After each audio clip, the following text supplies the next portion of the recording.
তো আমার ছেলে মেয়েকে যে কখনো অত্যাচার করি নাই এটা অনেকেই বোঝে। হ্যাঁ, সামাজিক যোগাযোগ মাধ্যমে আলোচিত ক্রিম আপা শারমিন শিলা তার ১.৫ বছর বয়সী কন্যা শিশু এবং ১২ বছর বয়সী ছেলেকে ভিডিও কন্টেন্টে ব্যবহার করে ভিউ বাড়ানোর অভিযোগে আবারও প্রশাসনের নজরে এসেছেন।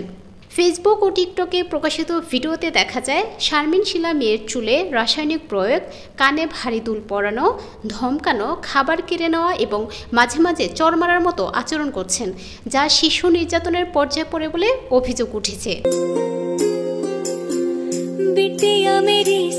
শারমিন শিলা, যিনি ক্রিম আপা নামে পরিচিত, সাভারের বাইপাইল এলাকায় একটি বিউটি পার্লারের মালিক।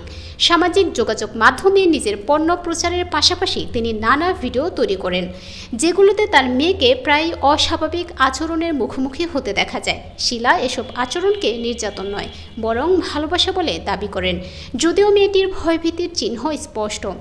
একাই একশো নামের একটি সামাজিক সংগঠনের পক্ষ থেকে আন্তর্জাতিক শিশু শান্তি পুরস্কারপ্রাপ্ত সাদাত রহমান সহ আরও কয়েকজন ঢাকা জেলা প্রশাসকের কাছে শারমিন শিলার বিরুদ্ধে লিখিত অভিযোগ বা স্মারকলিপি জমা দিয়েছেন। জেলা প্রশাসন বিষয়টি আমলে নিয়ে সাভারের উপজেলা নির্বাহী কর্মকর্তাকে প্রয়োজনীয় ব্যবস্থা নিতে নির্দেশ দিয়েছে।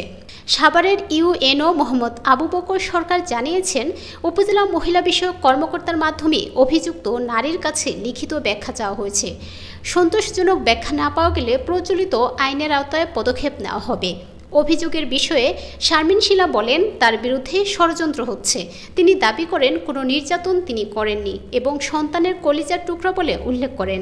তবে অতীতে তার বিরুদ্ধে এমন অভিযোগ উঠেছে এবং একাধিক ভিডিও প্রকাশের পর তা মুছে ফেলেছেন।